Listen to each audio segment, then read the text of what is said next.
مريم باكوش تعلن عن زواجها للمرة الثانية. مرحبا بكم.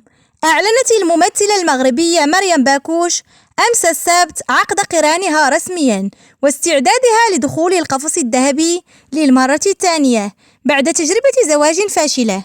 ونشرت باكوش صورتين على صفحتها الرسمية بإنستغرام وكتبت عليهما: بسم الله الذي تتم بنعمه الصالحات، درت النية والله يكمل بخير. وتلقت باكوش بعد ذلك التهاني والتبريكات من طرف محبيها وأصدقائها في المجال الفني، حيث تبنوا لها حياة زوجية سعيدة.